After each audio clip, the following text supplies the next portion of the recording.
J'espère que vous allez bien, j'espère que vous vous portez bien.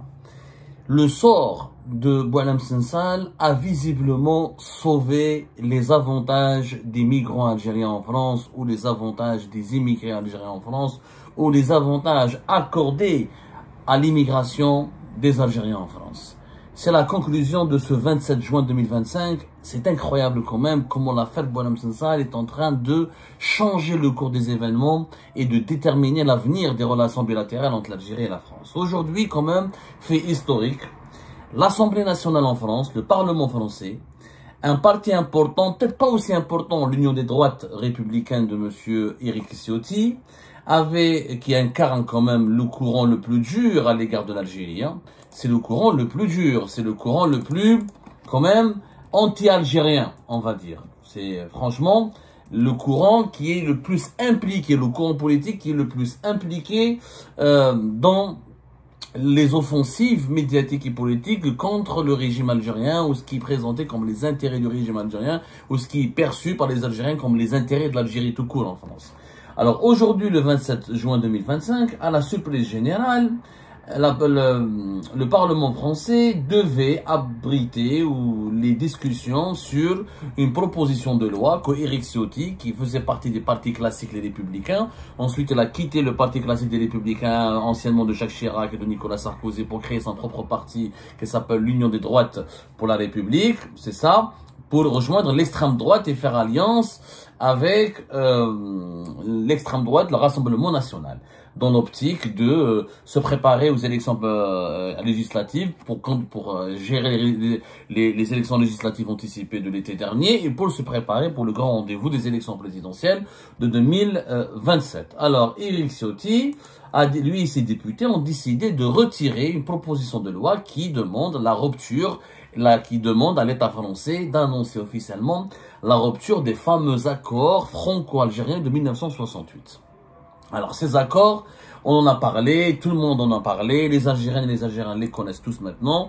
Ce sont les fameux accords qui permettent aux Algériens d'avoir des privilèges que d'autres ressortissants étrangers ne peuvent pas avoir s'ils veulent s'établir et immigrer en France. Trois principaux avantages profitent aux Algériennes et aux Algériens grâce aux accords de 68. D'abord, les Algériennes et les Algériens peuvent avoir un titre de séjour de 10 ans une fois après 3 ans de présence sur le territoire français, alors que les autres étrangers leur faut 5 ans. Le regroupement familial il est facilité pour les Algériens, contrairement à d'autres ressortissants étrangers, comme les Marocains, les Tunisiens, ou ceux qui viennent de l'Afrique subsaharienne et d'autres pays à travers le monde. Et puis, les commerçants algériens ont une plus de liberté pour s'installer plus facilement en France. D'ailleurs, c'est cet accord de 68 qui permet généralement aux étudiants algériens de changer de statut après leurs études et de créer une entreprise ou pour pouvoir avoir le titre de séjour de commerçant et de s'installer, de continuer de vivre en France. Ce sont les trois principaux avantages. D'autres désavantages, il n'a pas que des avantages puisqu'il exclut les Algériens et les Algériens d'un certain nombre de dispositifs qui permettent de régulariser les migrants, par exemple, sans papier algérien, etc. Il y a un certain nombre d'avantages auxquels les Algériens n'acceptent pas à cause des accords de 68, mais globalement, il est favorable aux Algériens. Parce que les accords de 68 offrent un statut exceptionnel aux Algériens au regard de l'histoire, au regard de la décolonisation française en Algérie et au regard des relations humaines très fortes entre l'Algérie et la France, et la dénonciation de ces accords devait avoir lieu aujourd'hui, enfin une proposition des députés français du parti de Éric Ciotti soumettre une proposition de loi au Parlement français pour inviter les députés français à demander est-ce qu'il y ait une loi qui dénonce les accords de 68. Les députés de la droite et de l'extrême droite et d'une partie du camp d'Emmanuel Macron auraient pu voter cette loi et qui aurait pu passer. Parce que le Parlement français est extrêmement divisé, la gauche n'a pas la majorité absolue. Au contraire, si on comptabilise les députés de la droite, de l'extrême droite et du camp d'Emmanuel Macron, c'est plutôt eux qui ont la majorité. Donc, elle avait une chance de passer cette loi. Et si les accords de 68 auraient été dénoncés, ça aurait été un épisode sans précédent dans les relations bilatérales, cela signifie que les Algériennes et les Algériens ne pourraient plus bénéficier d'un traitement de faveur et l'immigration algérienne en France connaîtrait un coup de frein important et comment dire, va rencontrer même des obstacles majeurs qui pourraient donc bousculer la vie de la grande communauté algérienne en France. Mais Éric Ciotti, à la dernière minute, il décide de retirer cette proposition de loi et il fait même des déclarations pour dire l'objectif n'était pas de rompre les liens bilatéraux avec l'Algérie, mais de réinstaller un dialogue équilibré avec l'Algérie. Mais selon tous les observateurs, le retrait par l'urgence de la situation, le retrait de cette proposition de loi est justifié par l'urgence de la situation de Boualem Sansal, qui a, dans le verdict, est attendu le 1er juillet prochain, c'est-à-dire dans pratiquement 3 jours, voilà. Le 1er juin prochain, c'est dans 3 jours. C'est le mardi prochain où la Cour d'Alger devra rendre son verdict qui est extrêmement attendu ici en France, puisque, vous l'avez bien compris, hier nous avons accueilli Noël Lenoir, l'ancienne ministre des Affaires européennes française, qui est la présidente du comité de soutien et de défense de Boualem Sansal, et qui a confirmé qu'au plus haut niveau de l'État français, ils ont reçu des assurances de la part du pouvoir algérien, annonçant les assurances qui affirment et qui annoncent que Boualem Sansal devrait être prochainement libéré, qui va bénéficier d'un geste de clémence, ce qui pourrait donc faire baisser la tension entre les deux pays, puisque le dossier Boualem Sansal est l'un des piliers de cette crise franco-algérienne ou algéro-française. Donc, le ministre des membres du gouvernement, comment dirais-je, Éric Ciotti avait lui-même dit, a déclaré lui-même, nous avons l'ardente obligation de soutenir le combat de Boualem Sansal et d'éviter la poursuite du calvaire qu'il subit. Donc Éric Ciotti, quand même, qui n'est pas très tendre avec l'Algérie, qui n'est pas un grand ami de l'Algérie, bien au contraire, il reconnaît qu'il a demandé à ses députés de retirer cette loi, cette proposition de loi pour dénoncer les accords de 68, afin de ne pas donner un prétexte aux autorités algériennes de s'acharner encore davantage contre Boualem Sansal, ou de se venger contre Boualem Sansal, ou d'accabler Boualem Sansal, ou d'instrumentaliser de nouvelles tensions dans les relations bilatérales avec la France pour condamner Boualem Sansal et lui faire vivre un cauchemar interminable. Donc, il y a la libération de Boualem Sansal a été élevée au rang d'intérêt d'État pour la France. La France donc considère l'affaire Boualem Sansal comme pour le début, mais là c'est encore une illustration encore plus éloquente, comme une affaire d'État. C'est une priorité absolue pour la classe politique française d'obtenir la libération de ce monsieur qui est très ami avec la classe dirigeante française, notamment de la droite et l'extrême droite française, et qui bénéficie d'une grande crédibilité ici en France et d'une influence importante. C'est quand même incroyable. Qui aurait cru que l'affaire Boualem Sansal va sauver les accords de 68? C'est quand même incroyable. Franchement, ce qui se passe entre les deux pays est historique et l'histoire retiendra que nous avons assisté à ces événements-là, mais que nous avons certainement eu du mal à les comprendre. Ce sont des événements très absurdes, je dirais. Il y a un peu d'absurdité dans le contexte actuel, parce que comment justifier pourquoi on est arrivé jusque-là?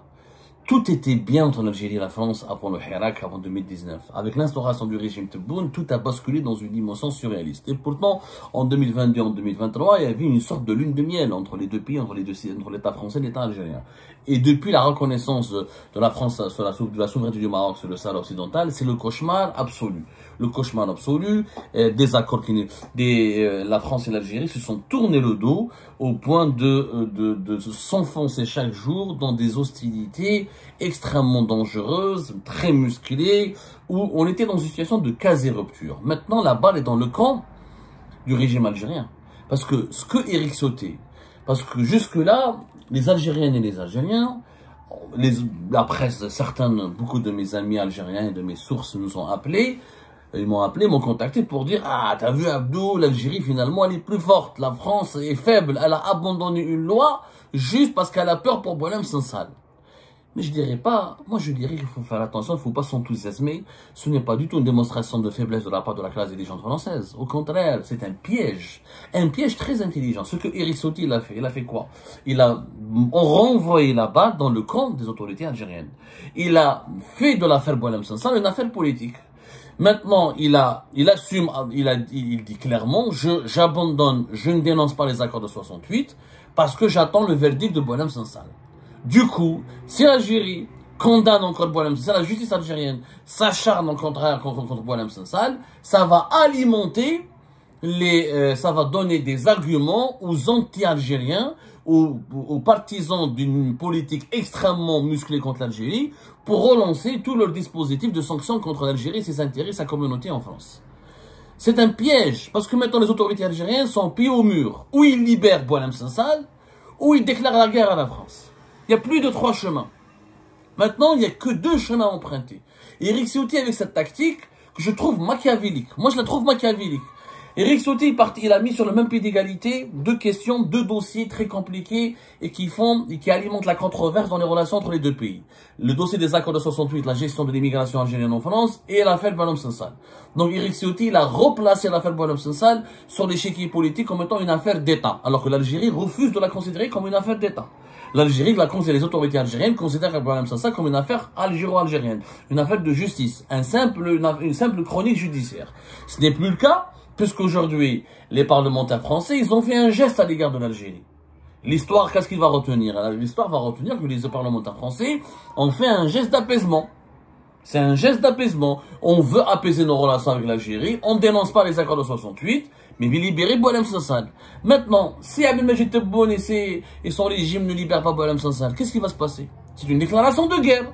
Ça veut dire que là, c'est l'Algérie qui va démontrer aux yeux de la classe politique dirigeante française qu'elle est hostile à la France, qu'elle veut la guerre avec la France, qu'elle veut de l'animosité, qu'elle veut pas de la paix, qu'elle veut pas de la paisibilité, qu'elle veut pas de la tranquillité et qu'elle ne veut pas de la sérénité. C'est une façon de responsabiliser les autorités algériennes. C'est une technique pour responsabiliser les autorités algériennes et les mettre devant leurs responsabilités, exercer sur elles des pressions. C'est ça la manœuvre, c'est ça le but de cette manœuvre. C'est pas, la France ne veut pas dire qu'elle est faible.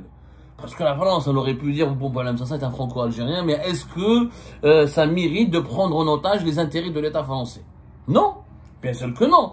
Sur le plan on ne parle pas sur le plan humanitaire, sur le plan moral, sur le plan politique.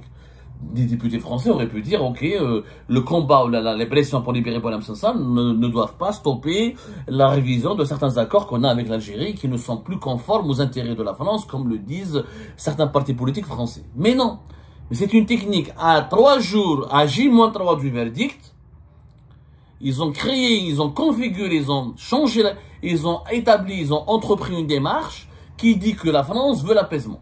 La France, maintenant, elle joue le bon rôle. Elle a adopté le bon rôle. Elle a endossé le costume du gentil. Le pays gentil qui veut pas des problèmes avec l'Algérie, qui veut dialoguer avec l'Algérie, qui est prêt à apaiser la situation et à demander et à ne pas aller vers l'affrontement avec l'Algérie. Maintenant, est-ce que l'Algérie ferait de même? Qu'est-ce que les autorités algériennes vont faire pour répondre à ce geste d'apaisement? La réponse sera le 1er juillet. Si Boualem Sansal est maintenu en détention, cela signifie que l'Algérie ne veut pas de l'apaisement avec la France, qu'on veut la guerre, qu'on veut la séparation, qu'on veut la rupture. Et là, c'est l'Algérie qui va endosser le costume du méchant. C'est une technique machiavélique, parce que la France, après les dirigeants français, les politiques français vont dire quoi? Ils vont dire, vous voyez, nous, on renonce à l'affrontement, on cherche le dialogue, on cherche l'apaisement, on fait des concessions, mais de l'autre côté de la Méditerranée, ils continuent à provoquer la France, en plus qu'on veut maintenir à tout prix en détention un intellectuel français. Les Algériens auront beau dire, oh mais il n'est pas français, il est algérien, ça ne changera rien à la donne parce que Boualem Sansal est aujourd'hui, il est connu comme étant français. Le monde entier maintenant connaît Boualem Sansal. Depuis le début de son affaire, depuis la mi-novembre 2024, le monde entier, le monde anglo-saxon, le monde d'Amérique latine, l'Asie, le monde arabe, l'Union européenne, tout le monde parle de Boualem Sansal grâce à sa mobilisation internationale. Des prix Nobel de littérature, des personnalités littéraires internationales, des grands écrivains internationaux, des personnalités politiques, des députés européens, tous ont dit oui, ont demandé la libération de Boualem Sansal. En tant que quoi? En tant qu'écrivain français, et pas seulement algérien. Donc c'est fini. Son identité française, elle est devenue évidente. Son appartenance à la France, elle est devenue une évidence. Si on condamne encore Boualem Sansal, si on l'emprisonne, c'est une déclaration de guerre contre la France. Après, est-ce que le régime algérien est prêt à l'assumer? Parce que là, On est vraiment fin juin, début juillet 2025. On s'approche du premier anniversaire, de la commémoration du premier anniversaire de la pratiquement du gel de la crise diplomatique, de la violente crise diplomatique et politique entre l'Algérie et la France. Là, on arrive à la fin de l'impasse. Là, on arrive à la fin du feuilleton. Le feuilleton, il aboutit à un dénouement. Où le dénouement, il est heureux. Les deux pays vont se retrouver, se réconcilier petit à petit et relancent le dialogue et la coexistence pacifique. La coopération bilatérale dans le sens positif du terme. Où le dénouement, il est malheureux et ce sera la rupture inévitable et une situation de guerre. Ça veut dire que les intérêts algériens en France seront compromis, les intérêts français en Algérie seront compromis et c'est une situation, un scénario imprévisible. Il y a même comme personne ne pourra, celui qui vous dira qui sera perdant, qui sera gagnant, tous les deux pays seront perdants. On peut dire que les Algériens seront plus perdants, parce qu'il n'y a pas 5 millions d'Algériens, il n'y a pas 5 millions de Français qui vivent en France. Il n'y a pas 5 millions de Français qui vivent en Algérie. Il y a 5 millions d'Algériens qui vivent en France. Donc, si la France adopte des lois anti-algériennes et révise les accords de 68 et complique la vie pour la communauté algérienne, c'est naturellement les intérêts algériens qui en pâtiront le plus. Ça ne veut pas dire que l'Algérie n'a pas un pouvoir de nuisance contre les intérêts français. Mais c'est une crise qui est inutile. Ça sera un combat de coq qui n'apportera aucun bénéfice pour les deux pays que des pertes collatérales déplorables et condamnables et regrettables. Mais la tactique de M. Éric Ciotti, elle n'est pas idiote. Elle est machiavélique. Ce n'est pas une preuve de faiblesse. Les Français n'ont pas eu peur. Au contraire, les Français veulent piéger les autorités algériennes en leur disant... Voilà, nous, on fait rien contre vous, on a décidé d'apaiser la situation, d'être responsable et de faire du dialogue équilibré, comme le dit Éric Ciotti, et d'essayer d'arranger les choses. Mais, il y a un verdict de Boualem Sansal. Vous allez faire quoi de Boualem Sansal? Officiellement, les autorités françaises, les au plus haut sommet, certaines sources françaises assurent qu'il y a eu des assurances. Assure qu'il y a eu des garanties qui ont été présentées. Aujourd'hui, nous avons pu apprendre aussi que l'avocat français de Boualem Sansal aurait pu, normalement, il a obtenu un visa pour pouvoir assister au verdict du procès. C'est-à-dire que le 1er juillet, normalement, l'avocat français de Boualem Sansal, qui n'a pas pu obtenir un visa pour aller plaider, il va pouvoir maintenant aller en Algérie. Il s'appelle Maître Pierre Cornu-Gentil. Maître Pierre Cornu-Gentil. Selon nos informations, selon nos investigations, nous avons pu confirmer que normalement, c'est bon, c'est réglé. L'avocat français de Boualem Sansal va être à Alger.